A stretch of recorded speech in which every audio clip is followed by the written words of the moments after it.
Dr. Bensong risked everything when he used the quantum leap accelerator to travel back in time. Now our team's working to find out why. As he leaps between bodies with no memory of who he is, he still has one hope. That his next leap takes him back. Welcome back, everyone. This is Dave from Corman Productions with my co-host Stacie, here to talk about the Quantum Leap Revival Season 1, Episode 15, Ben's Song for the Defense. The episode's description reads as follows. Ben leaps into the body of a harried public defender who is the only one who believes her client is innocent. The episode was directed by Kristen Windle. This is her first effort on the series. I haven't seen any Quantum Leap connections, but she does have plenty of genre work. And the episode was written by Rami Lore. Before going any further, I'll tell you a couple of things. One, this is not a spoiler-free podcast. If you haven't watched the episode, I highly recommend you go and check it out, and then come back and give us a listen. Secondly, if you were listening on one of the platforms that this podcast is now available on, please follow, and feel free to check out my Corman Productions YouTube channel, where additional content can be discovered, both Quantum Leap related and otherwise. If you are already on my YouTube channel, please like, share, and comment, and subscribe to my channel. This week's shout-out goes to Lily, who just turned 4 years old. Lily, my puppy girl. You guys probably hear her sometimes. She likes to try and contribute. Yes, I think there was at least one episode in which she was heavily featured in. Kelly, by the way, agreed with you last week that she believes that Martinez was Walker the entire time in that episode. I've listened to some of the other podcasts since we recorded. Of course, I never listen to them until after we record, so that doesn't influence so that our opinion. opinions aren't biased by other people's opinions. But after we recorded, I did listen to other podcasts, and I saw there was some divide on that topic. So you weren't alone. Well, it was I'm glad a to hear topic that of I'm not alone. discussion of exactly was he there the entire time or not. I still stick to that. I'm pretty sure he was there the whole time. But well, and there was one more thing I wanted to talk about last week's episode before moving on to this one. We got into a discussion last week about whether there's any recourse for a captain who's acting crazy, whether you can relieve him of duty or not. It seems like a doctor can in that situation, but most times there isn't a doctor on board for these missions. As far as whether the XO can do it, yes, if that XO thinks that the captain is acting in a way that is going to endanger the crew and ship, but there will be an investigation. And you better be right, because if you're wrong, you're going to end up getting charged with mutiny.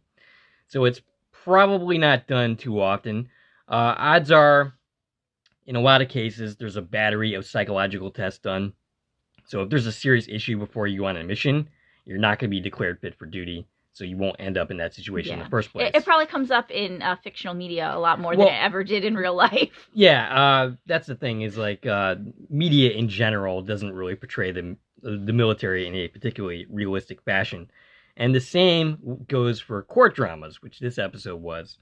So anyway, Stacie, your thoughts on this week's episode? Okay, so it's our first time that we see Ben as a lawyer. As we've discussed, Sam got lots of experience in the courtroom on both sides of it. It was okay. I think that, the leap itself was a worthy story to watch. I feel like we had a weird divide between the leap and the project this week, where I want to say our project story didn't advance at all. Like, we didn't unravel any more mysteries, any more of the big mystery. But at the same time, I feel like this was really kind of more project centered than leap centered, if that makes sense. Like, we were focusing on the different characters in the project and the dynamics between them and their point of view on this case more than we were really focusing on the case. Now, there were some cute dynamics, in the project scenes, but and I thought they used it similarly at times as to what they did in the previous episode. I just didn't think they did it as well. Yeah, it definitely didn't hit the same way. And I don't necessarily think there was a bad balance between airtime, but it did feel like something was lacking in the balance. I'm not sure exactly what, but something was off a little bit. Yeah. I thought this episode was okay too. It definitely wasn't one of the better ones this season. We've been on quite a winning streak for this season for a bit now. So it was about time for a weaker episode. Yeah, it was more of a, I feel like it felt like more of a filler than a a real part of the story. Which, given the fact that we only have like 3 episodes after, left, we definitely need filler episodes. That's for sure. I did a count before going any further into this episode about the women, the times Ben has leaped into a woman versus the time that Sam leaped into one. And as I was discussing it with Stacie earlier, I realized I missed one. But so far, Ben has leaped into a woman 5 times, and that would be A Decent Proposal, Paging Dr. Song, Leap, Die, Repeat, and as Stacie pointed out to me, he also leaped into some men in that episode as well. Family Style, and of course this episode, Ben's Song for the Defense. That's 5 out of 15 episodes. So right now we're running at a 30% clip of Ben leaping into a woman, versus the original series, which did a total of 9 episodes in total. And those episodes were What Price Gloria, Another Mother, that's a personal favorite of yours, Miss Deep South, 8.5 Months, Raped, A Song for the Soul, which is an episode that you and Adam just watched, Liberation, Dr. Ruth, and The Evil Leaper Part 2, which is an episode that I totally missed when I was looking through. So, yeah, we already have 5 episodes in the first season versus the 8 for the total of 97 episodes in the original series. So yeah, we can see definitely, and like, you know, we've known this straight along, that the original series was more biased, where, you know, the majority of the time Sam leapt into white men. Right. And we sprinkled in some minorities and some female leaps and a chimp. But, you know, rightfully so, we're seeing in the new series, we care less about things like gender and race. Absolutely. You know, it's not even being brought up anymore. Like, when he's a female, he's just like, the only thing we got was he tripped a little because he didn't realize he was trying to walk in heels, and that was that. Yes, and I would have the same problem. If you randomly leapt into someone wearing heels. Well, I mean, I have that problem just walking in my regular shoes, so. All right, so Ben ends up leaping into the courtroom, into the middle of the proceedings with a guy named Tyler Hamlin, who's telling him it wasn't his fault.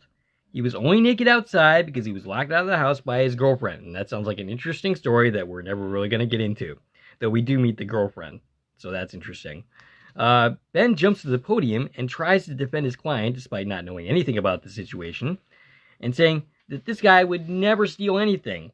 But the prosecutor objects, saying he has 2 priors for burglary. Wow, I can't even say that word. Burglary. Thank you. And he failed to appear, assuming for this situation. His bond is set for $50,000 after basically the judge says he doesn't appreciate being lied to. Well, he probably shouldn't be in the law then, because I'm sure that happens on a pretty regular basis. Well, he was talking to Ben. Right. Saying he would never steal anything. Right. Well, he does have a history of stealing things. So what happened here is Ben's already messed up and, like, hurt this guy's case, which will come back later. Okay, so as we're leaving the courtroom, he's intercepted by a guy named Sal. Do we even know who this guy is? What his position is? I didn't pick up on that. Okay, well, I'm thinking that this is probably a homage, the guy's name being Saul, to Better Call Saul, which is in the Breaking Bad universe. Saul tells him to go private and get out. Well, she still can, because Ben is a woman at this point. Addison appears, and we see that effect. You definitely had to have noticed that this time.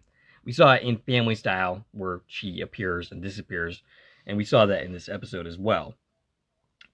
Ben tells her quickly about Martinez, and of course the project already knows. Right, because, you know, they're watching along every minute. Unlike the original series, the whole team is, like, on a monitor and sees and hears everything.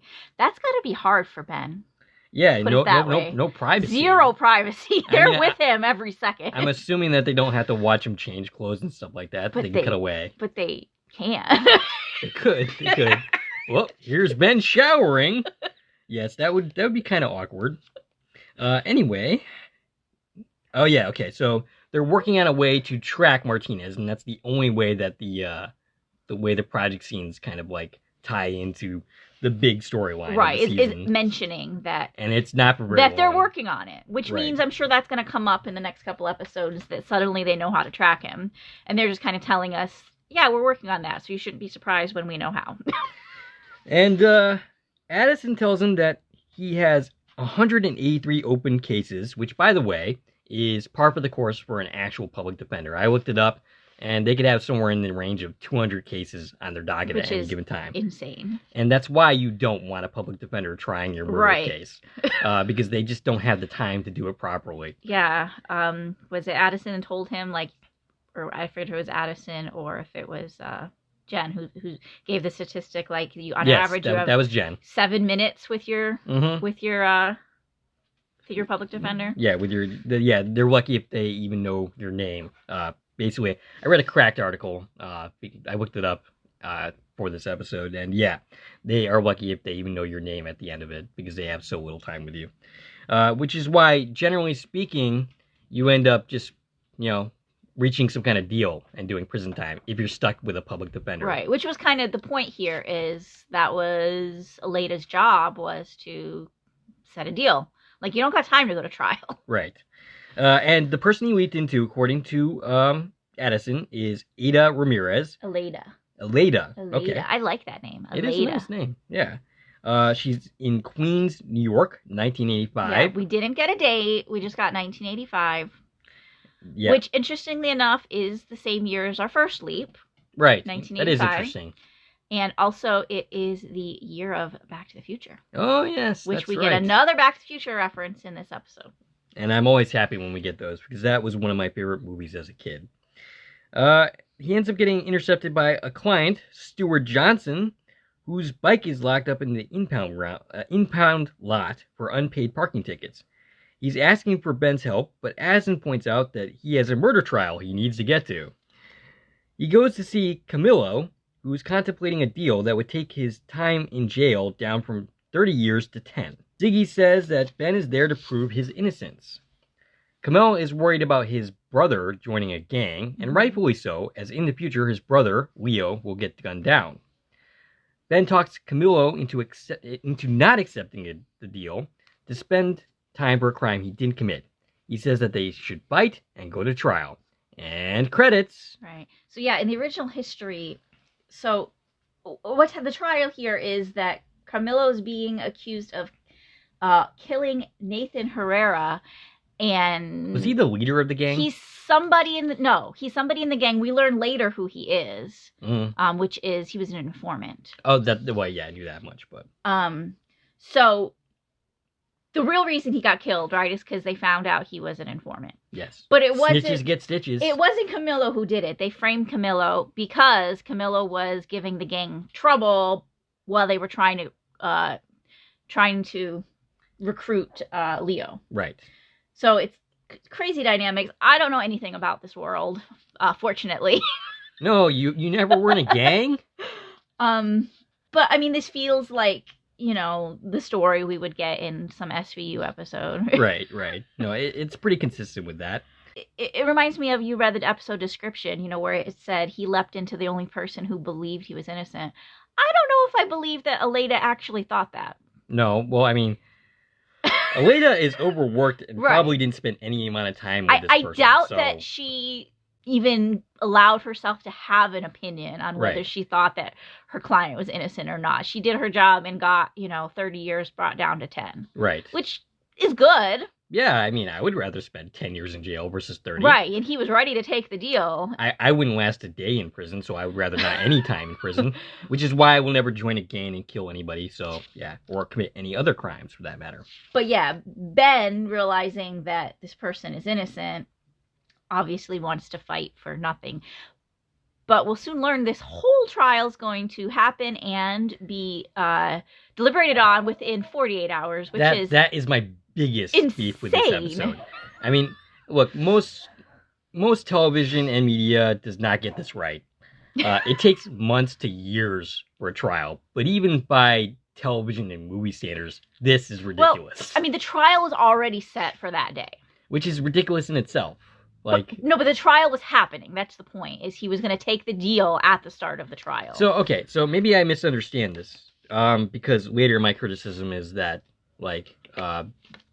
because at this point you're usually going to plead guilty or not guilty, and that hadn't happened yet as far as the episode presented. Did that already happen? Because that's usually what happens next. I would expect, that already happened. And so they were just, after that, they were working on a deal. You know, I don't know. I'm not gonna. All right, we'll get back to I don't this. watch a lot of courtroom procedural. No? I mean, real life, it's pretty boring, so I'm not surprised. All right, so we'll get back to this. When we come back from the credits, we are in the project scenes discussing how to track Leaper X. Ian and Magic end up having to pay money because they both called Martinez.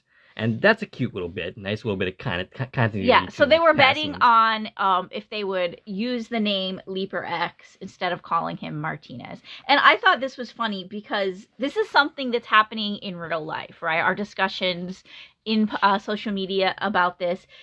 His name's Ramirez. We've known that for a long time, but we still have people calling him Martinez. Why do I keep doing that? It's like the second time I've done that. Yep. And I have it literally written at this. I'm looking at it in my notes, and I still said it wrong. We've known his name is Martinez. They know who he is. We've known that forever now. But they're still calling him Leaper X. And so, yeah, that's something we're seeing in real life. People are referring to Leaper X. And so I thought it funny that they brought it in where they're, like, betting against them, saying, and every time they say Leaper X, they have to pay. Right. Magic, once again, is using one of his contacts, a DA, who's going to dig up Camilla's case file for them. Yeah. Now, Ziggy can't do this? Right. Why do they need help to get this? Isn't this public record? Right. I would imagine so. I mean, Ziggy would absolutely have access to Ziggy has, that. like, the highest government clearance there is. Why do they not just push one button and there it is? Like, last week this made sense, because this would be, like, heavily classified and probably harder to get to. It wasn't, and like, plus we were going to the database that Ziggy's already hooked to. Yeah, and we were also going to get the Chinese perspective on the situation. Right. What we had was the official record from our side, which was obviously BS that we later discovered. Here, it doesn't make any sense whatsoever. Yeah, and actually, I think we see that throughout this episode where they're, like, finding information. It's like, oh, look, let's go research and find a newspaper article. Right. That you should have had that right at the beginning. You should have every mention of these people in public record ever. That's what Ziggy does. Yep. So that was a bit of an issue. Addison has a better idea. Use Jen, who has trial experience, and this moment is hilarious to me because Jen points out the same thing you did last week. What experience do I have when it comes to trials other than being in one? Right. And that's exactly what you were saying. Right. But apparently Jen, while she was in the Pokey, ended up, like, getting a law degree. Yeah, so Jen has a law degree, which this is...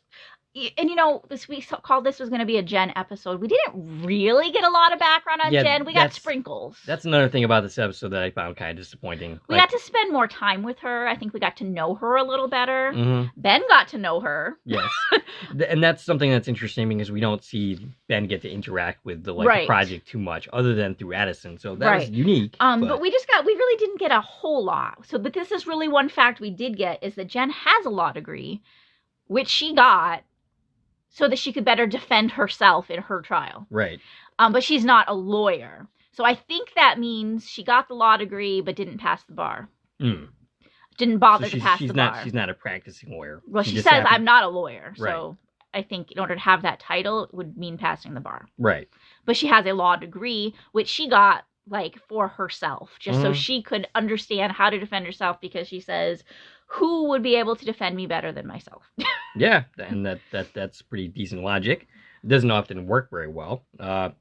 Jen ends up objecting, see what I did there? Objecting to going into the imaging chamber, saying it's not her job because she's not good at dealing with emotional baggage, this and that. Yeah, she's not a people person, she says. But she's overruled by Magic because he's, see what I did there again? Basically Magic says, hey, look, I'm in charge, and so you're going to go and do this. And she's like, okay, bye, I'm doing it. She did not even put up any more resistance as soon as he gave his opinion.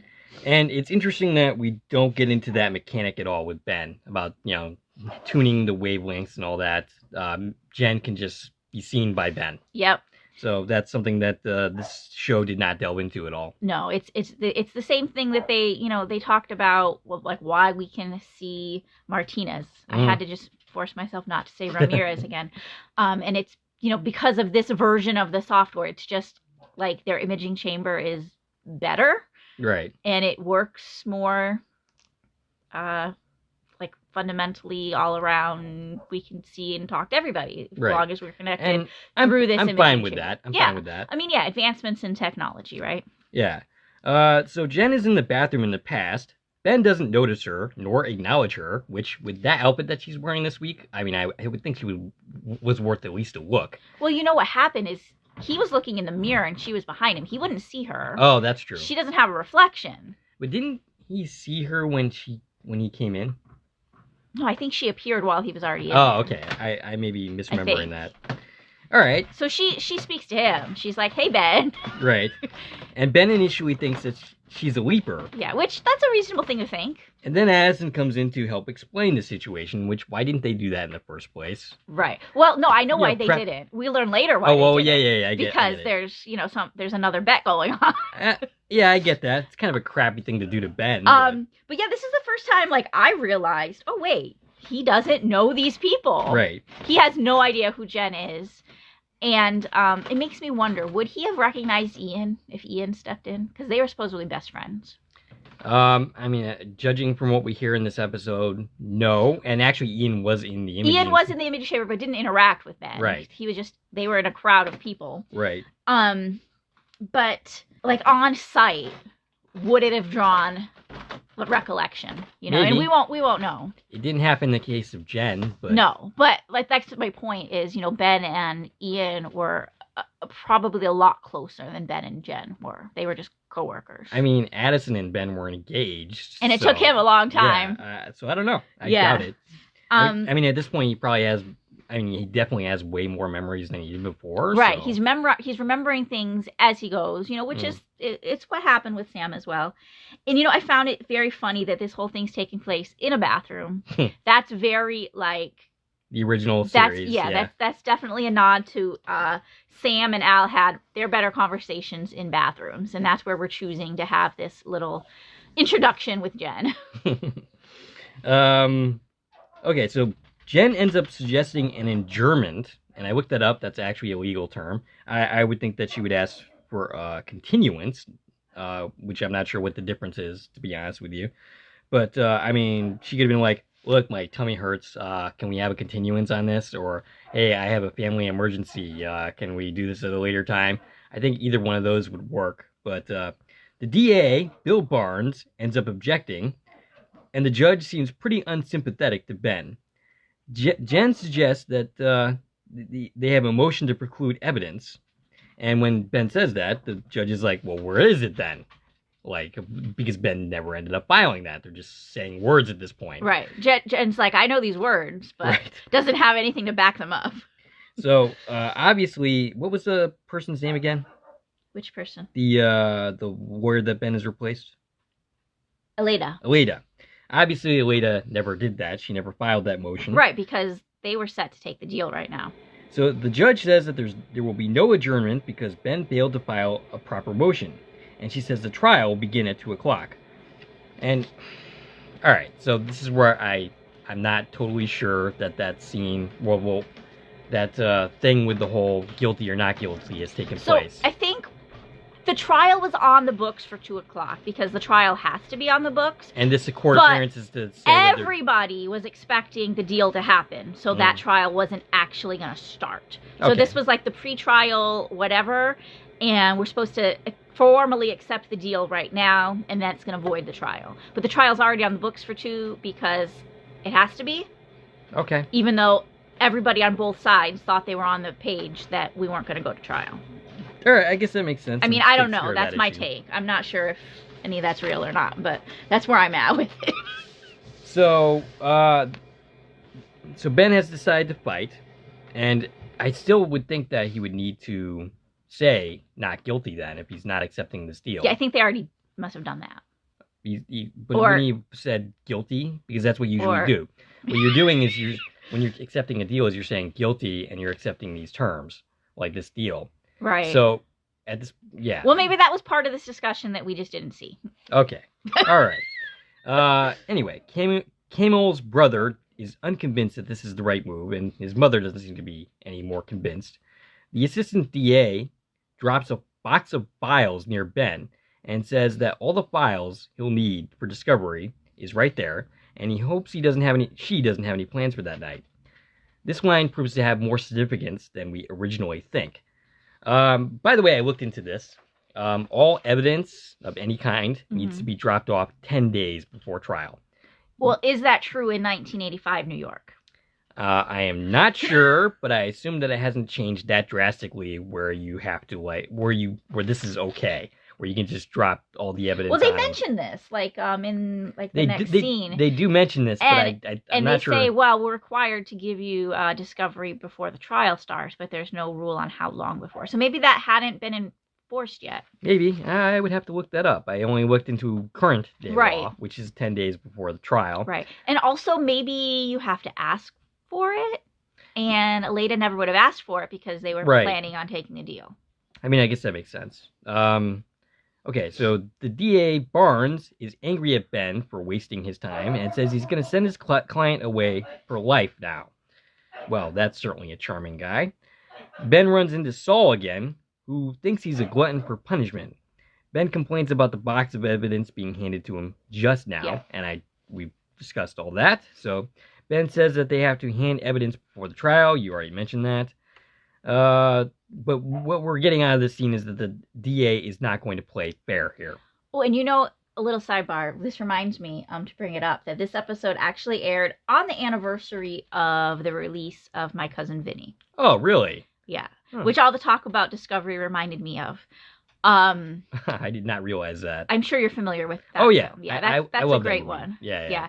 Where, there's some similes here. We've got a lawyer who doesn't know how to lawyer, and we've got a murder case where, we're innocent.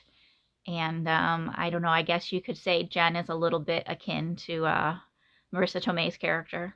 Yeah, you could say that. Yeah, I mean, it's definitely not the same story. It's not a comedy exactly. But I mean, sometimes it kind of plays funny. And I doubt this was planned. I'm sure it's a total coincidence, but I saw that on my feed that it's the anniversary of, that movie, and then this episode airs. So. I did not realize that.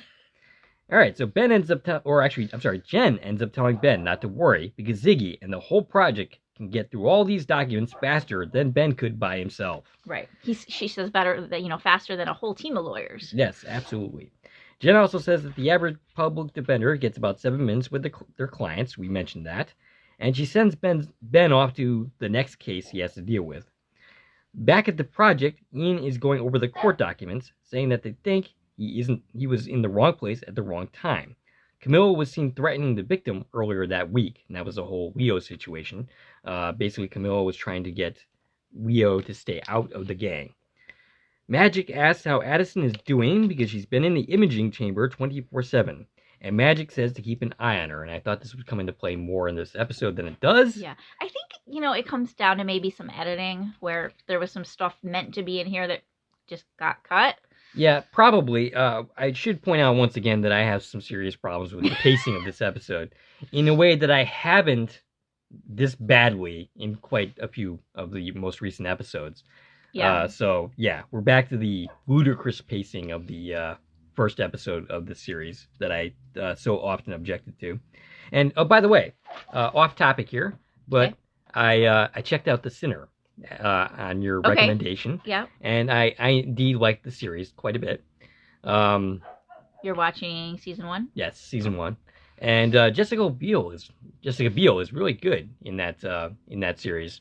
It kind of reminds me of Mandy Moore in that I'd previously seen her, and she had some talent, but nothing compared to what I saw her in This Is Us. Mm-hmm. And that's the same for Jessica Biel here. She's quite a bit better than I remember her ever being. Yeah. The reason I'm bringing this up is that pacing on that show is often quite sluggish compared to this series. Well, and that's still a highly regarded series. The difference is you're spending an entire season with one story. Yeah, Here we're trying to pack a new story in every week. and The Sinner is more like prestige TV, whereas Quantum Leap really isn't trying to be that. Yeah. So anyway, back to the topic at hand. Okay, so we learned that the assistant DA who comes to talk to Ben, they are in fact dating. Yeah. And my instant reaction is, oh, come on. Conflict of interest? This wouldn't be allowed. Yeah, but they actually end up discussing ADA Vicky Davis comes in and just starts kissing Ben. Right. Aleda, and it's like, oh, okay. I get the idea that we're trying to keep the secret or something. Yes, it's definitely So, a no-no that they're a public defender and somebody who works for the district attorney's office should not be dating. and yet And they're kissing in public. I'm also wondering if they're in the closet. Oh, okay. That might be a thing here in 1985 as well. Well, yeah. So that might be a no-no in a lot of different ways that this would be looked down upon. So yeah, they at least bring up the conflict of interest in this episode at the very least. Apparently today is their anniversary, which Ben has decided to screw up with starting this murder trial. The prosecution presents its case, and they go through all of their witnesses in a single day, which would starting not happen. at 2 p.m. Right. This would not happen, and this does not go well for Ben for the most part. He raises one good objection, which the DA manages to get around. Barnes is actually an ADA as well. Oh, he's an assistant DA? Yeah. Oh, I thought he was the DA. The DA doesn't appear in the episode. Oh, okay. That makes sense. Chair ADA. That was another objection I had, is like the DA doesn't usually, the district attorney doesn't usually try cases himself. Right. Other people He's do first that. chair ADA and Vicky's second chair. All right, that makes sense. Meanwhile, the defense will present their case the next day, which is also ridiculous, but, beating a dead horse and all. Yeah, it was, yeah. Jen and Ben discover that there is a missing page in Discovery, and it's a list of witnesses. Ben goes to Saul, and Saul tells him that either ADA Barnes is hiding evidence or an intern forgot to copy it. Yeah. Well, that intern should be fired. So it could be amazing, or it could be nothing. Right. Which, yeah, that... Those are the two options.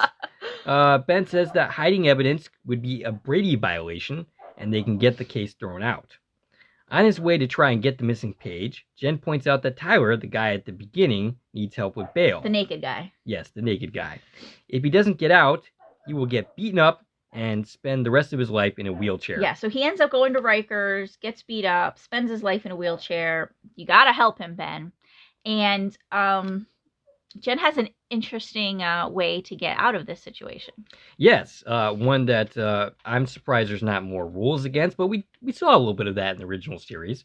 Jen ends up using future information to bet on some kind of race or something. I think it was horses. Horses, okay.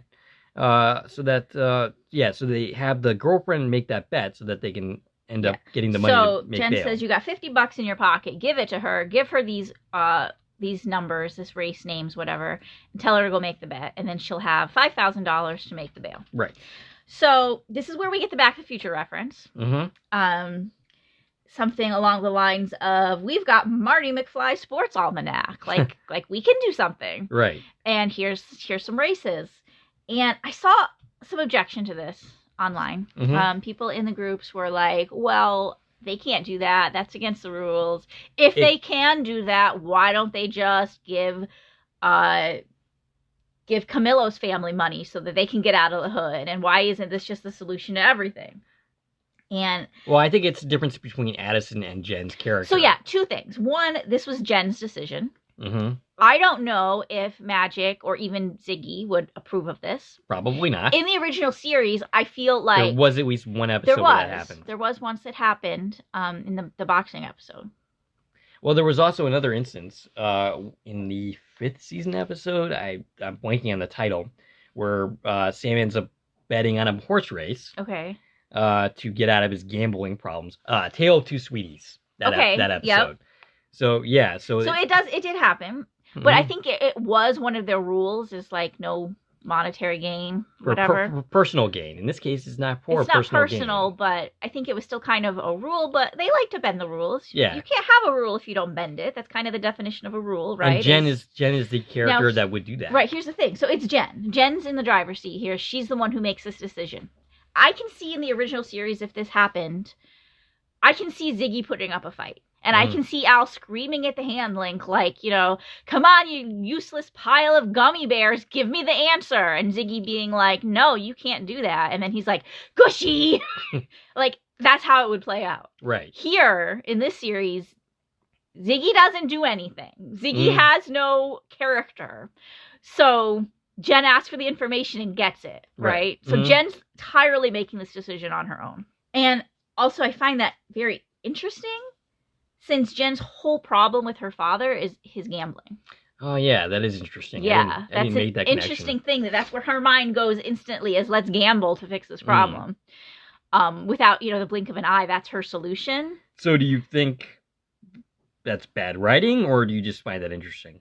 I find it interesting, and maybe there's more to her story with her dad than, oh, he's a gambler and I have a problem with that. I would have liked to have gotten more backstory in this episode. I thought we were going to. Yeah. But we got to know her more. I like Jen. I've enjoyed seeing her get to do more. But anyways, back to this particular scenario. I worked it out as to why this is acceptable to use the gambling here. Okay.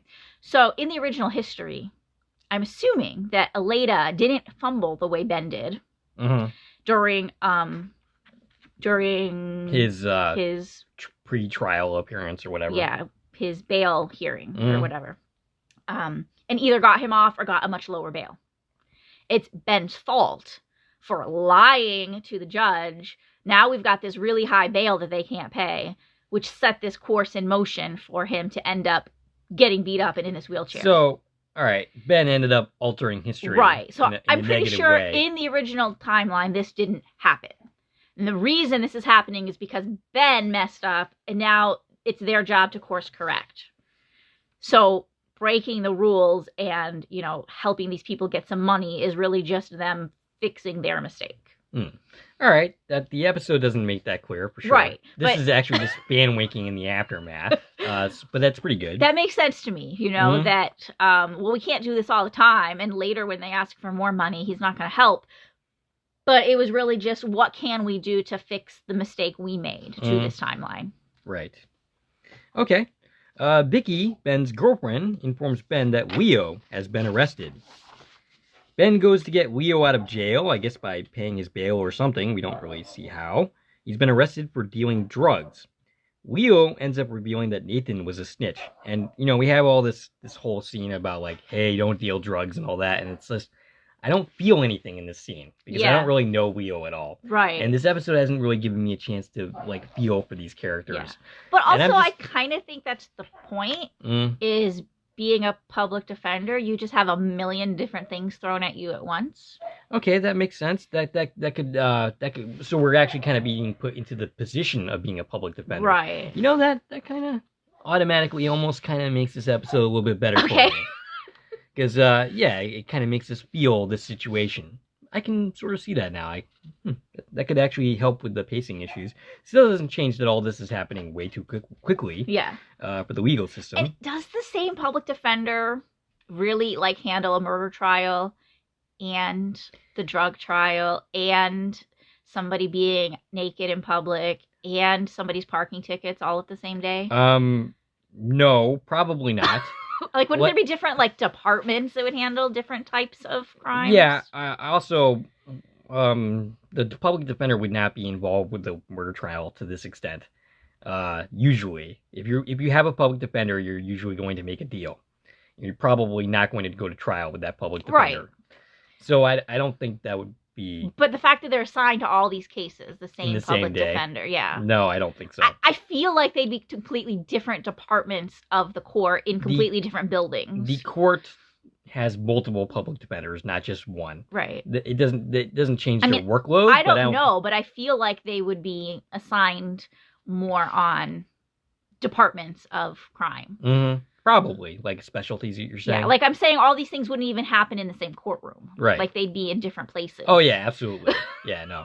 And I don't think Ben is actually involved in Leo's case. I think he just happened to act as a friend, not as his lawyer in that particular instance. But, the other things that we're seeing Aleda's involved with, it all seems a little... Right. No, a murder trial would be I don't think these are all happening in the same hallway. Yeah, a murder trial would definitely be somewhere else than parking tickets violations, for sure. They definitely are not the same areas, for sure. Maybe if they were in the same building, they would be on different floors. They definitely would not be within spitting distance of each other. Which is, we're only in this one hallway, walking around, doing all this stuff. Yeah, that's true. Back at the project, Addison tells Magic that there's a significant chance that Nathan was killed because he was a police informant. Ian digs up the missing page, which is a list of witnesses, one of which is a person who was accused of multiple murders. Actually, I think he was convicted of multiple murders. They found this page in the future, and the name was redacted. It's got a marker through it. Mm. So that was the first thing. Like, that's why they know this is the name to look at. Right. And Ian was able to do some computer magic and read the name, which was Edwin Soto. Yes, Edwin Soto, who is the one that was, I think, convicted of multiple crimes in the future. He was suspected of 2 other murders at this point. Nothing there had been no arrests or anything. Mm. There was all just like some suspicions. And I got the impression he's pretty high up in this gang that we're talking about. Yes, that was my impression. Ben ends up arriving home to Vicky, so not only are they dating, they're living together. Yeah. And he ends up asking about Edwin Soto. Vicky gets upset that Ben might have peeked into her files, which, okay, why is she upset? Aren't the files that Vicky has should be the same files They should be, but Vicky knows they're not. Vicky knows that page was missing from Discovery. But she should know that's not okay. She knows that's not okay, but also building on the conflict of interest is they can't talk about this. Right. And I'm sure they have some agreement in place where, hey, we're having this, relationship that we're hiding from our jobs. While also kissing in public. Right. Unless you're saying that happened literally in the closet, which is not how it was. it was in like some break room with vending machines. Anybody could walk in. Anybody could walk in, absolutely. But they've been doing this for 3 years. They haven't been found out yet, or they probably both would have lost their jobs. Probably. But they must have a line drawn, right, where we don't bring our work home with us. Right. We cannot talk about our work. Makes sense. All right, so anyway, Vicky ends up getting upset and gets a hotel. Way to ruin the anniversary, Ben. Yep. Ben promises... Oh, I'm sorry, I'm skipping ahead. Ben goes to the court where Stuart is sleeping outside. The biker guy. Yes, he's the biker guy. And we find out here that he needs that bike for a charity ride. He's riding for AIDS. That's a charity and that would make sense for 1985. Yep. Ben promises to get his bike back in a few hours. Yeah, which he promised yesterday. Yes. This time he's actually going to do it, though. Now, isn't there anybody else that can help this guy besides Aleda? He's literally been sitting here since 2 o'clock yesterday. Somebody should have helped him by now. Right. You would think so. But I guess nobody's in a hurry to do that.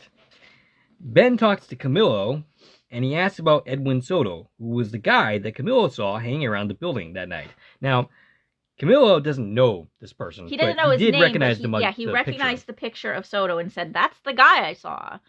And Ben's like, "Why didn't you tell us?" And he's like, "I did. Nobody believed me. You didn't believe me. Right. Nobody cared that I saw somebody." They have a meeting with the judge and the DA, and Vicky was apparently fired. The judge tells the DA to hand over the page, and he's all too happy to do so, which makes Jen suspicious. As it turns out, the suspect was deleted off the page, but Ben has to play nice and say everything is in order. So this isn't the page where his name's crossed out. It's literally a retyped page where his name's not there at all. So I'm now we're confused. Not just hiding evidence, we're falsifying it. Right. I'm a little confused why Ben would get in trouble for saying that things are not in order here. Ben's not allowed to know that this isn't the document because Aleda has never seen this document before. Mm-hmm. And the only way Aleda would have seen this document was by looking at the files, which is super illegal. Okay, Aleda gets in trouble, but doesn't the DA also get in trouble here? When this be like mutually assured destruction, basically? Right, but we don't want to make Aleda lose her job. Okay, fair enough. I mean, I guess we're trying to do this without, ruining Aleda's life at the same time. Which already they think they ruined their relationship. So. Jen tells Ben that Barnes blackballs Vicky from ever getting a job. Oh, also Jen said that would cause a mistrial. Oh, would it? A mistrial if now there's some evidence corruption, so... Well, isn't that a good effect for her? Well, no, because now you can't do what you're here to do. Oh, because now the trial's not going to happen. You are going to have no more reason to affect this case and do what you're here to do. Right. Then you leap, and then you maybe leap further into the timeline. And try again. Yeah, why not? Okay, so Ben is despairing, saying he's traveling through time and space with no idea what he's doing. Yeah, he's very lost. Jen gives a terrible speech. Some story about drowned bunnies. And I'm going to say that the heart-to-heart in this episode is Jen and Ben talking about Drowned bunnies. Drowned bunnies. Yeah, and Jen told us she's not good at this. And she proves herself correct here. She missed the ball. The story was not helpful. Although the end result is she calls Ben a hero and says, "You're going to find a way." And I didn't follow along the story. I really tried. Well, I mean, Ben was having the same problem. And like, okay. And we'll learn about that later. Right. But yeah, Jen is, she was right. She's not good at this. Yes. So she should probably not try to do that in the future. Actually, she could have just saved her a bunch of times and said, "You're a hero, you'll figure it out." And that would have been way more concise than talking about drowning bunnies. She was trying to have something insightful to say the way Addison does it. And, this really can give us a precedent here. Why can't any member of the team come in at any point with whatever knowledge they have to be helpful with? I think we might see more of that now. Well, yeah, absolutely. We're establishing that here, absolutely. Yeah, where, so we could bring anybody in at any time. They've showed us you can't really have two people at the same time. Mm-hmm. But any person could step in and be like, "Hey, guess what? Blah, blah, blah." Mm-hmm. So, yeah, we're setting up future stories where we can have Ben interacting with the cast more. And I'm all for that, to be honest with you. Ben is the one, according to Jen, that finds out the why and stops it from happening because he's a hero. And this speech actually ends up helping Ben, despite getting off to a very rocky start. Yeah. Vicky enters the scene and realizes that the DA tampered with evidence that he just wants to win. And initially, she thought that she bought into what the ADA was saying, in that if we introduce this page, this will distract the jury, and so on and so forth. Yeah. And Barnes had convinced Vicky that this wasn't actually pertinent. Right. Like, it didn't matter that we were omitting this. Which you don't get to decide. Right. Basically, when you're doing a trial, you go through the evidence. This gets dismissed for whatever reason, that gets included, so on and so forth, and that's decided in front of a judge. So yeah, that's highly illegal. Ben hints to Jen that they should look into the past to find out how Edwin committed the crime that he eventually is convicted of. Yeah, and why haven't we already done that? Right. I don't know. Why is this like a new thought? Right. Ian looked into it and finds the location of where the gun was found. That this is the gun that's tied to the other two murders. Right. And Addison says that they could use the ballistics if they find a gun to prove that Edwin was the killer. Yeah. Now, that's also assuming he was the killer. Right. We don't know he was the killer. It's assuming it was the same gun. I feel like there's a good chance that's not true, even if he was the killer. Mm-hmm. So we're putting a lot on this now, because if you run these ballistics and it comes back wrong, yikes. Yeah, then you prove nothing, and yeah, you're screwed. And it's interesting, we didn't get the Teresa character that you wanted from Last Dance of Execution, but I am noticing some similarities there. So this is a kind of a similar scene. We're not looking for a bullet, we're literally looking for the gun. Mm-hmm. But I had a problem with that. Okay. Now, how would Aleda know to go to this random building and look for a gun in the basement? How do we know that this gun was planted there by the gang? And you think those questions would end up being why wouldn't they come raised? up? Why wouldn't they be like, okay, Aleda just brought us a gun and told us to run ballistics in a rush? Like, that's not the place of a public defender to be like, hey, I found evidence. Yeah. Literally, physically found it in a building. Also, I read about this elsewhere when I was reading through to see if any of these scenes were at all accurate. And no, you can't introduce evidence like just suddenly that late into a trial. You do that beforehand. Everything is already laid out. You're just presenting the facts as you go along. There's no, heroics last minute like this. I mean, I think you'd have to like file a motion to have, the evidence amended or whatever. Right. There would definitely be some kind of legal procedure, so what happens here would not be allowed. It doesn't feel that easy that Ben's in a position to be like, hey, look, I found the gun that this other guy that's not even my client used to kill 3 people. Yeah. Like, why are you looking in this? I didn't even catch what this building is, but I don't even know that it was ever addressed. I watched it twice and didn't manage to get those details. I think it's just some kind of random building where it doesn't make any sense that Aleda would know this. And like, so maybe did you plant this gun here? Right. Did like, your client plant it here and tell you to go find it? Like, this makes them look more guilty, I think. Yeah. That they would know this. It's pretty highly suspect. Oh, another thing is, this evidence isn't even actually presented at trial, because at this point, he doesn't get another chance to present evidence. Right. The next time we see him, he's doing his closing statement. Yeah. And I don't think you can just bring up random things in the closing statement. I don't know how that works, but... Like, yeah, so the ballistics were run, which I'm pretty sure even on a rush in 1985, you're not going to get that done in an hour. Right. And we got to assume the ballistic showed it was the same gun, and that means this other guy's guilty and this guy's innocent.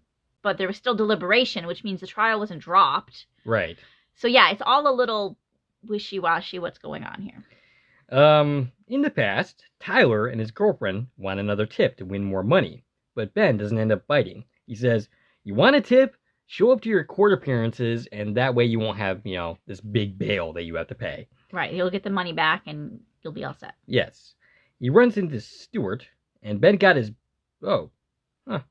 Did I end up skipping a bunch of stuff? No. Oh, no. We kind of okay. skipped ahead. Yeah, okay. Yeah, okay. All right, so... Yeah, they run into Stuart. Ben got his bike back, and he uses it to hitch a ride. Which we didn't see happen. Right. When was there time for this? Yeah, I don't... Ben is constantly running around. So is this showing us that Ben's literally handling all these 100 cases? Right. They end up finding the gun. We already talked about how ridiculous all that is. And also, Ben was like to biker guy, "Hey, come in. I might need a witness." So I think that's them covering the fact that Aleda found it. Was there someone else seeing her find it? But... It's another one of your clients that's your witness. Right. There's some like maybe you should have brought Saul or somebody from the court with you. It's definitely enough going on here that you would strongly look at this and go, I don't know about this. But yeah. Like maybe somebody from the court would have been a better choice. Yes. Anybody from the court and be like, "Hey, I got a tip from, someone why not on the Vicky? Street." Right. Yeah. I mean Vicky's fired at this point. But, jinx. Anyway. All right. So back at the courthouse, the DA comes back with a new deal. 4 years instead of 10. And it helps the situation. The situation is improved with Ben. I mean, not Ben. With Leo. Leo is not going to die in this scenario. Right. If this plays out, he'll spend 4 years in prison. Leo won't die. Yes, and that is definitely good news. Ben ends up debating this and ends up saying to Jen, "What happens if we don't accept this deal?" And Jen says it's a 50-50 toss-up. Yeah. Either he goes free or he ends up getting convicted for life. Spends like his full sentence there, right? Yeah. Now, the fact that after ballistics comes back, the ADA is offering a better deal kind of confirms that ballistics came back in a way that they don't think they're going to win, right? Right. So you got to think that you have better odds of winning. And the fact that Ziggy gives us 50-50, literally, like, I don't know. I feel like Ziggy should have known which direction the scales were going to tip. Right. You would figure. Yeah. Yeah, so I think, that's a little silly. Plus, once again... Especially since you know exactly what's going to happen if we take the deal. Right. Like, you know exactly how that's going to play out. You're going to get 4 years, and that's the end of that. And he's not going to die. We see the entire timeline. Mm-hmm. So why can't you figure the same way if you ask the opposite question? Right. Consider that way. Right. Yeah. Okay. So Ziggy should actually know the answer to this question. At least better than 50-50. Like, they should be able to give us, 80 maybe % or something. Plus, I don't know. Like, 50-50 doesn't seem like you're telling us anything. Right. Ben goes to Camilla, who says no one cares if he's innocent. But Ben convinces Camilla once again to fight. And he does this, rather nicely, I think. He just kind of lets Camillo kind of come to this conclusion himself. Yeah, that's what you're supposed to do. You're supposed to present it to the client, and they're supposed to make the decisions for you. But he asks the questions in a way to push him in the direction that he wants him to go. Ben asks why Jen didn't push him to take the deal. And Jen says that she wants the kid to go free because she's getting all mushy and involved with this case. Ben practices his speech in the mirror, and we see the mirror image speaking in Ben's voice, and that was very nicely done. I have a lot of criticisms of this episode, but I thought this moment was nicely done. Vicky and Ben end up making up, and Vicky ends up supporting him and giving him some kind of pin. Did you catch what that even was? It was some legal something. Some legal something. Okay. Yeah, like something that represents lawyers. I Okay. recognize the image on it, but I don't know. Okay. Ben ends up giving his closing statement, and it's a pretty good speech. Vicky ends up leaving the room for some Something reason. I noticed here is Addison is there. Yes. Addison's literally sitting in the courtroom. Huh. Why? Why is Jen not still here? Well- For like literally like here it is. This is our last chance to like say what we need to say. Yeah, I don't know. Why would Jen leave for that part? Maybe they just don't think that Jen being here anymore will be of any use. I'm not really sure. Addison ends up asking about Jen, and Ben says Jen was great, but she butchered the drowning bunny story. I mean, that's really a hard story to pull off in the first place. She butchered Magic's Yes, bunny story. He specifically says that he butchered Magic's story, and Addison realizes that Ben remembers Magic. Yeah. And that's a big moment. That's a big moment. And it means Ben actually knows what this story was supposed to be. Because apparently Magic tells this story a lot. Right. Which is where Jen heard it from. I'm very curious what compels him to tell this drowning bunny story. Well, maybe if we heard his version of the story, it would make a little more sense. I mean, maybe I'll look into it myself and see if I can actually find out what the heck that was even supposed to be. Yeah, I don't know if it's a real like story or not. Like, Probably not. something that's out there or Okay, so Vicky ends up finding Ben and telling him that the jury has reached a verdict. And Vicky also tells him that the DA, ADA, Barnes, has excluded evidence from 8 other cases, which she found, and he's going to be fired soon too. Yep. Ben leaves without hearing the verdict, which sucks. This was all like really like this whole last couple of scenes within the leap. I was like, what? Like I feel like we missed something. Like what's going on right now? And it's been a while since I felt like that about an episode it's like, here. Okay, ballistics, closing statement, the verdict's in. Right. Leap. Right. And we don't even get to hear what it is. This is now why- we do find out. We do find out, but this is where I felt like very like, all right, we don't care about the leap here. Mhm. It felt like we weren't focusing on this story. We were focusing on our characters. Right. And I mean, that's okay. But yeah, it felt disconnected and like something was missing. Mhm. And I was a little like, what is going on right now? You still got to tell like a coherent story, and that's Yeah. where I think this episode kind of fails.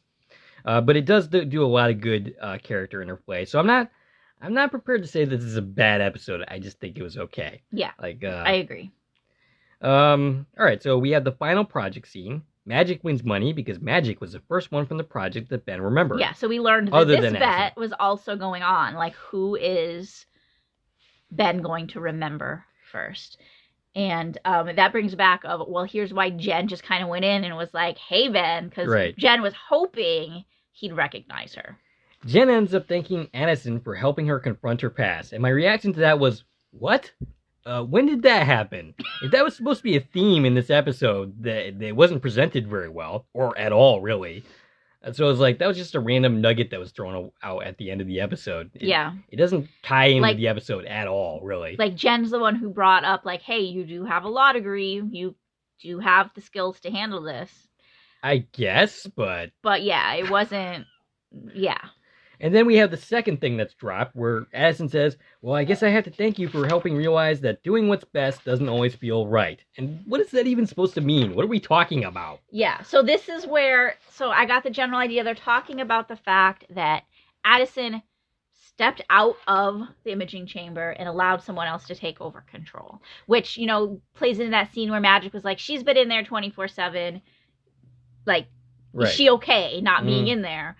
But it was her idea. Right. She was the one that... If Magic had said, listen, here's how we're doing it, and they both, like, gave some objection to this, then this scene would make more sense. And if we had seen that throughout the episode, that conflict, that would have worked better. But here it's just dropped, like, okay. Addison being like, oh, wait, I need to tell him this, but wait, like, I want to go in. Yeah, this, ladies and gentlemen, is called bad writing.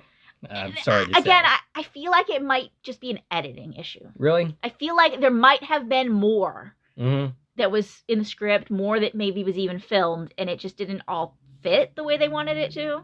Yeah, that could explain the very rushed nature of this episode. Like I said, when this series falls down, it's mostly because they're trying to tell too big of a story. Now, I've said that in the past, and I think that's true here. You mentioned the writing. Yes. I do have to note that the writer of this episode, and I forget her name. I could tell you that. I mentioned at the top.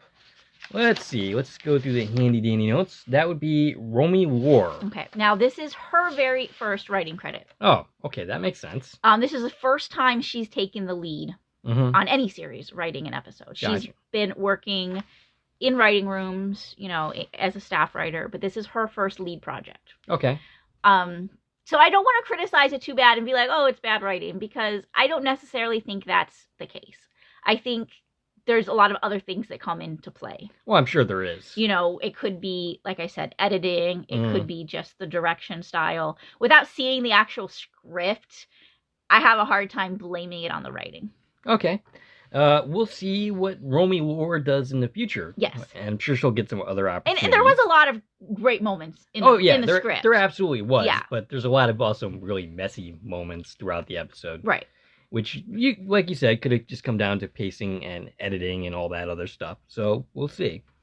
Let's see. Asking that Jen... Oh, okay, I already covered that. We find out that what happened to Camilo, well, suddenly I can't pronounce his name, Leo and Barnes.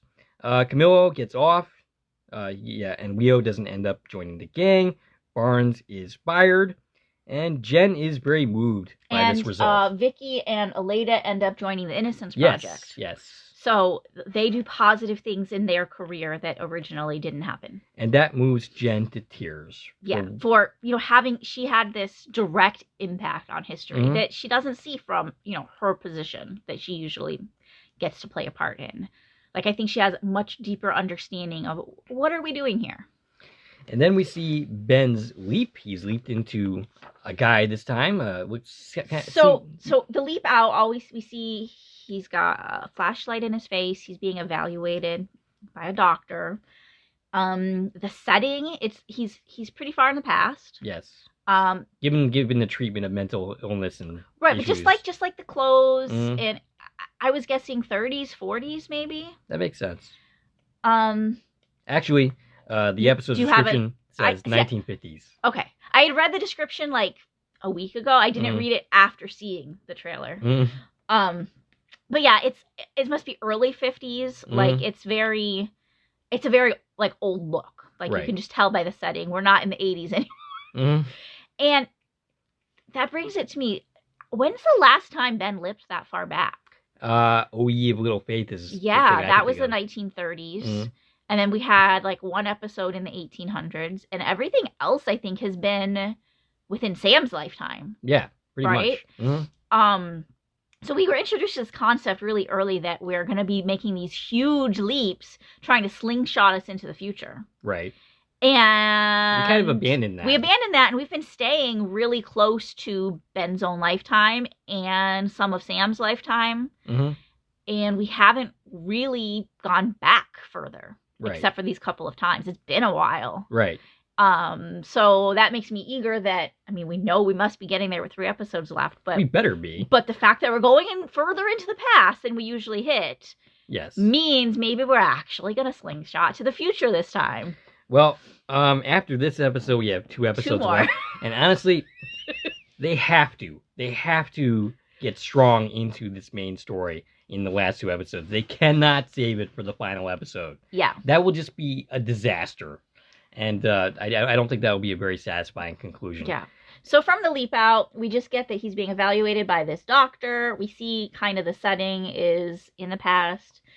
And we find out that he's a man who was brought to this asylum by his wife, who says, his mental, he's not physically ill, he's mentally ill. And that's where we're left it. And then the trailer doesn't give us much. Right. The trailer just shows all these kind of horrific little moments. And it was very like American Horror Story style. Like American Horror Story Asylum. We were getting that kind of vibe. Like bad shit's happening here. Right. And that's really all we got out of the trailer. You have the episode description? I do. All right. The title of the episode is Ben Interrupted, which is a play on Girl Interrupted. That's an Angelina Jolie movie. I'm sure there's going to be no thematic connection whatsoever. But the description reads as follows. When Ben lands in 1950s psychiatric institution, he must engineer a daring escape for a young woman unjustly committed by her husband. The team is shocked to learn the identity of the mole in Quantum headquarters. So, yeah, the episode is basically going to be about Ben helping this woman. Mm-hmm. I did get some shock theater vibes. Absolutely. We I don't think can't help but go there, right? We've got an asylum. There was thunder and lightning happening during the trailer. It opens possibilities. Right. Like, could we have some crazy stuff happening during this leap? We could. Yeah, I think we're gonna be delving into like 1950s and the way they treated mental illness back then. Right. And that's exciting. That's some exciting interesting material. It looks like a good episode. It looks like I like the theme of where this could be. But I also kind of wonder, is this going to be the one where we spend less time with the leap and more time at the project dealing with the project story? I mean, if that's even going to happen at this point. Now, I feel like maybe we're going to have less attention on the leap. We kind of see these crazy things happening. We'll get this story with whoever this woman is. I could kind of, but it'll be on the back burner. Maybe that's where we're going. Like, this could be one where we don't need a lot of time with the leap. At this point, I'm having a hard time figuring out who this mole could possibly be. Yeah, like, what does that even mean? Like, it was the only way that it would mean anything is if it's a character that we already know, which at this point is just our lead characters. And who do we have left as a suspect? Magic. And like, I don't want to see that. Like, it doesn't. I feel like we've covered Jen's position and Ian's position. Addison? Why would that make sense? Or does it? It doesn't. Like, Addison is the one who's Ben leaped to try to save, so why would she be the Unless, mole? And I've heard this, this theory tossed around is, are we saving her not from being killed, but we're saving her from becoming a villain? Maybe. And that's the thing is, maybe Magic in the future is doing something terrible for noble reasons. Maybe he's gone crazy and is trying... But to say the mole means somebody currently, now right, is working in opposition of our goals, which I don't even know what our goals are anymore. Right. Okay, so this season, I've enjoyed this season of Quantum Leap. I think it's been a very good season. I like the individual stories that the series tells. It's done a very good job, especially in the back half of the season, this episode notwithstanding, which I thought was just okay. But the main overall arcing story, they've done a bad job with. Yeah. They've only sprinkled in things. By now, we should know more. See, here's where I'm at. We've got 3 episodes left. I need this story, like the reveal here, to be like something huge and amazing. It can't be like Joe Schmo in the copy room is the mole. It has to be someone snipping in. I'm saying this whole, like, filling out it has to tie in. It has to tie all these loose ends together. It has to make this story make sense, because I have no idea what question we're even trying to answer at this point. Right. Like, what is happening? I don't know. All we have is like these vague little details that don't connect to each other in any way yet. Martinez doing whatever the heck Martinez is doing. Which may or may not be part of this thing that's happened, that's closing this season. We've got Ian leaping in the future, Alt's timeline. We've got Ben going to Janice and both of their motivations behind this. We've got Save Addison. Right. Save Addison, save the world. And, if they don't stick the landing here, if they don't do a good job closing out this story, I'm not saying it's going to ruin the series, but it's definitely going to damage the season's reputation. Yeah. And now that they're confirming, like, oh yeah, there's a mole that we're going to discover, I don't know how I feel about that. Right. I don't want any of our characters to be bad. I've kind of come to the point where I'm like, okay, everybody's working for the good. They just don't all know the whole picture yet. Right. And that's what I want it to be. I want everyone to be happy and nice and work together. I want Janice to join the team. Mhm. Speaking of Janice, where the heck is she? Yes, Again, we get no Janice mentioned. She's just locked in the room somewhere. I don't want her to be bad. Mhm. I want everybody to come together and sing Kumbaya. I want it. Yeah, and another series, maybe I'd say not so much in that, but this is Quantum Leap, and this is like I comfort don't want TV. any of our people to be kicked out of the project, get Right. arrested, leave the show. Right. Yeah, so they have to really get to this. And is that was it a senator, that woman, whoever she was? That's the other thing. Is Yeah, she coming back into this story? That's the other thing. They were talking about the project's politics, the politics in relation to the project. Ever since then, they've completely abandoned that angle. That They don't even happened bring up in the the original It series did. too. It did. We got that in the beginning, and then we never went back to it. After Honeymoon Express, which was the season premiere of season 2, Mhm. we never addressed the project politics again. Yeah, other than money and we need energy. Right. But we never got back to who are we reporting to? The project's in danger of being shut down because of the project. Right. And And that wasn't really necessary in the original series. But here we've set up the fact that the government doesn't know Ben leapt. Mhm. That's the whole thing. It's a secret. Right. Only these people working on the project even know that the project is happening outside of research and development. Right. Except for this woman who was introduced early on. I forget which episode we met her in. I don't even remember at this One point. of the early episodes. And she knows, she threatened to expose the secret. And they kind of promised her, hey, we're going to help you. I forget what it was, her sister. Saving her brother or something. Saved some family member from something. Yeah. And then we haven't talked about it again. Right. That feels important. Now, I'm okay if we don't get back to that right now. But that's out there, right? And I hope we didn't just forget that that's out there. Right. No, that we definitely need to come back to that at some point in the series, whether maybe it's this season So or next. it could have something to do with this season closing out. Mm-hmm. But the fact that we haven't mentioned it again makes me a little concerned they forgot they did it. I wouldn't be surprised, honestly. But yeah, like I said, I've enjoyed a lot of the individual episodes of this series. I think they've done a great job in a lot of respects, but this overarching story, they have not done well. And if they don't want to damage this season's reputation, and I'm not saying it's going to ruin the series, it's not going to really ruin it for me. I'm still going to enjoy the individual episodes, but it's definitely going to hurt the show's reputation and legacy in the future if they don't stick the landing here. Yeah, so I'm hoping for something really amazing to come out of this. Yeah. I want to be impressed. Mm-hmm. Yeah, absolutely. Do we have any other further thoughts on this week's episode? One thing I just wanted to talk about a little bit is we mentioned how we had a Back to the Future reference. Right. Now, this was our second week in a row, we got a Back to the Future reference. And third or fourth time overall.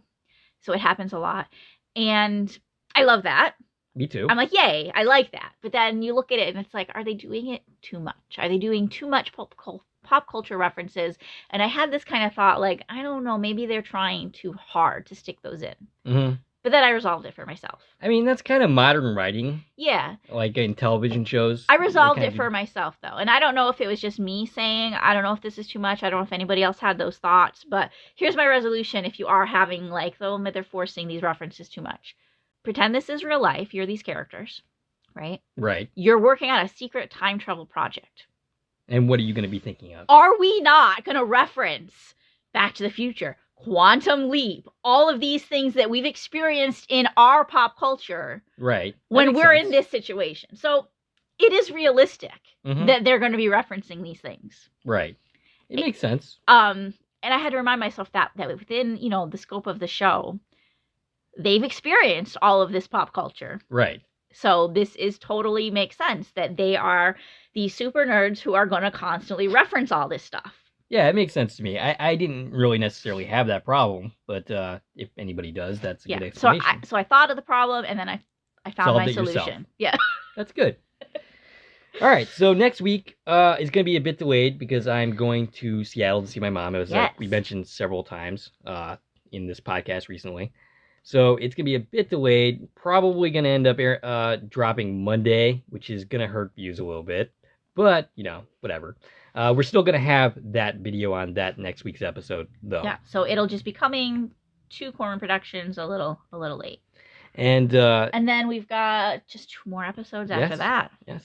And hopefully both of those episodes really tie into the main plot, because, you know, we've already discussed why a billion times. Yep. Throughout this video alone. So, yeah, and don't worry, I'll take plenty of video of my time in Seattle, so you guys will get to see it if you are interested. Those videos will drop eventually. Like I said, hopefully sooner than it took me to do Stacie's wedding video, which took me over 2 years to actually finally complete. Not over 2 years. Well, It's yeah. been a year and a half. Year and a half? Okay, so it wasn't as bad as I thought. Okay, so, any other thoughts? Oh, yeah, I do want to mention that the Facebook group. Oh, yes. So I have taken over as admin of one of the Facebook fan groups for the series. So in the wake of us not being able to talk about next week's episode on time, feel free to come on over to Facebook and join the discussion there. The name of the group is Quantum Leap 2022 Fan Group, #Quantum Leap. I will also include that in the episode So description. if you want to join that group, if you're not already in it, we talk about the episodes there, and it's a place that you can just come and kind of give your opinions and chat.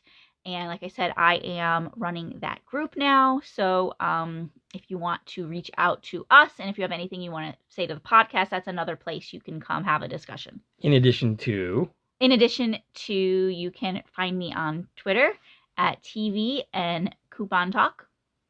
all right. If you like this video and want to support the channel, there are a number of ways to do so. You can join the Facebook group that Stacie was just talking about.